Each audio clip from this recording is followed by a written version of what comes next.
Bismillahirrahmanirrahim. Assalamualaikum warahmatullahi wabarakatuh. Waalaikumsalam warahmatullahi wabarakatuh. Selamat pagi kalian sehat semua. Hari ini kita akan belajar materi PPKN dengan judul atau dengan tema yaitu norma dan keadilan.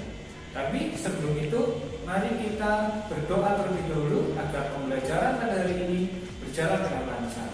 Ya, tahukah kalian pada zaman dahulu ada sahabat Nabi yang melihat Rasulullah berdoa. Ketika Rasulullah berdoa, dia mengangkat tangannya seperti ini tinggi sampai kelihatan ketiaknya, karena bajunya longgar sampai kelihatan ketiaknya. Itu menunjukkan bahwa di dalam berdoa kita harus benar-benar sungguh-sungguh, jangan seperti pasrah kita mengadakan tangan di atas meja saja, tapi kita harus benar-benar bersungguh-sungguh. Ya, habis ini kita berdoa dengan menggunakan praktek itu ya. Ya, silakan sebelum pelajaran kita mulai, kita belajar berdoa terlebih dahulu. Berdoa mulai. Bismillahirrahmanirrahim. Allahumma la sahla illa ma ja'altahu. Kita sudah selesai berdoa, mari kita fokus ke pelajaran hari ini yaitu norma dan keadilan.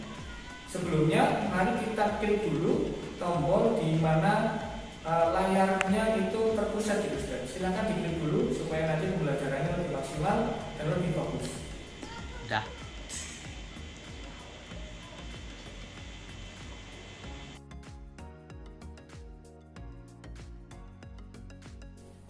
Oke anak-anak semuanya, hari ini kita akan belajar tentang norma dan keadilan. Apa sih tujuan kita mempelajari norma dan keadilan? Yang pertama, yaitu agar kita bisa menganalisis apa itu norma dan keadilan, apa pengertiannya seperti itu. Terus yang kedua adalah agar kita bisa mempraktekannya di dalam kehidupan sehari-hari. Jadi norma itu kita praktekkan langsung di dalam kehidupan sehari-hari. Seperti itu ya. Oke, kita langsung ke materi yang pertama, yaitu pengertian dari norma. Apa sih norma itu? Jadi norma adalah aturan-aturan yang mengatur tingkah laku manusia di dalam masyarakat.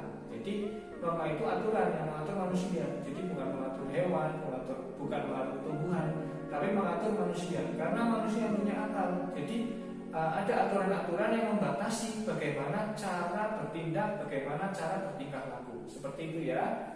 Kemudian ke materi yang kedua, yaitu adalah macam-macam norma. Norma yang pertama yaitu adalah norma agama. Apa sih norma agama itu? Norma agama adalah norma yang berasal dari wahyu Tuhan, berisi perintah dan larangan. Wahyu Tuhan itu ada dalam kitab atau dalam Al-Quran atau dalam kitab yang lain, ada kitab Injil, Taurat, Zabur dan lain-lain. Ya, berisi perintah dan larangan, yaitu contohnya yang pertama, kita diperintahkan untuk melaksanakan sholat, kita diperintahkan untuk melakukan zakat dan lain-lain seperti itu ya. Apa sanksinya? Jadi kalau norma agama itu sanksinya adalah berupa surga dan neraka. Jadi nanti ketika kita melakukan sesuatu, kita takut kalau kita nanti bertindak kesalahan, kita akan masuk ke neraka. Dan ketika kita berbuat kebaikan, kita akan masuk ke dalam surga. Seperti itu ya.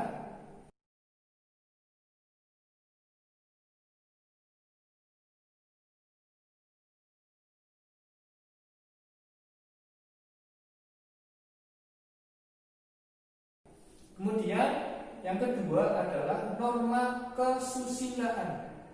Apa itu norma kesusilaan? Norma kesusilaan adalah aturan yang berasal dari hati nurani manusia. Jadi aturan itu ada di dalam hati nurani. Kalau kita melakukan sesuatu tindakan, hati kita akan merasa gundah, hati kita akan merasa tidak enak.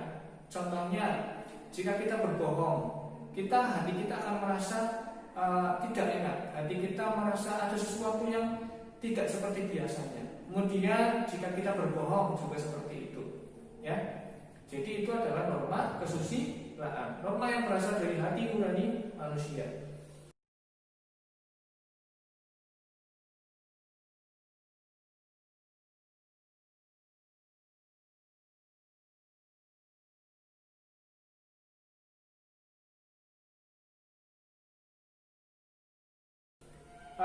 Yang kedua adalah norma kesopanan. Apa norma kesopanan itu? Norma kesopanan adalah aturan yang berasal dari masyarakat itu sendiri. Jadi dari aturan, dari pergaulan-pergaulan masyarakat yang dilakukan sehingga menjadi kebiasaan, kemudian menjadi adat atau menjadi aturan di dalam masyarakat itu sendiri. Contohnya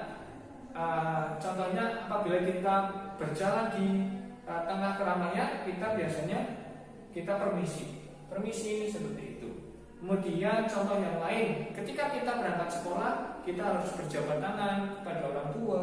Kemudian sesampainya di sekolah kita berjabat tangan dengan guru, seperti itu. Jadi tindakan kita melakukan sopan santun.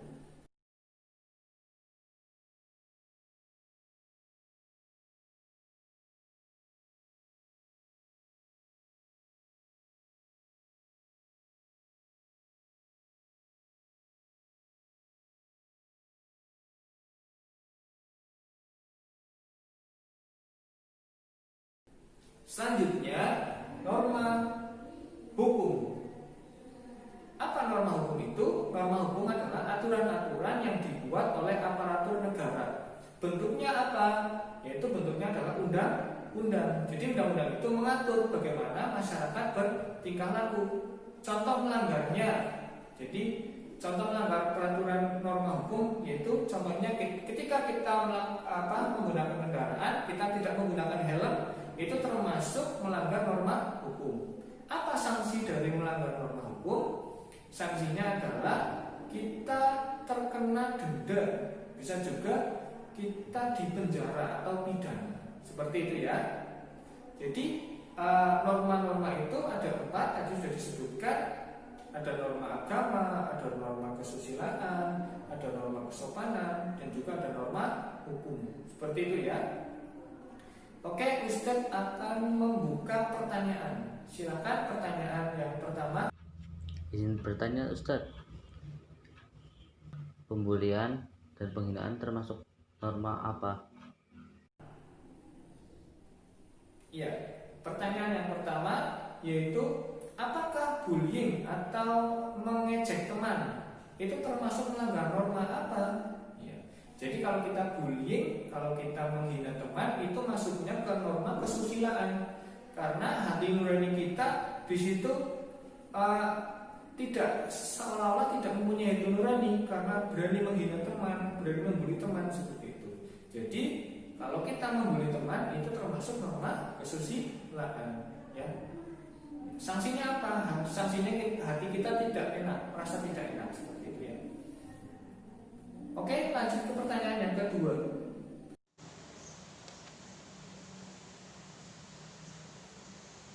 Ustadz, saya mau bertanya, dari 4 norma tadi, norma yang paling berat itu apa sih Ustadz? Ya, pertanyaan yang kedua adalah dari keempat norma itu, norma apa yang paling berat? Jadi dari norma yang ada, apa yang norma yang paling berat? Yaitu adalah norma hukum. Kenapa? Karena norma hukum itu mempunyai sanksi yang sangat tegas. Ya, karena memaksa norma hukum itu mempunyai sanksi pidana dan juga denda. Jadi sanksinya yang paling berat. Itu karena sifatnya yang memaksa. Seperti itu ya. Ya.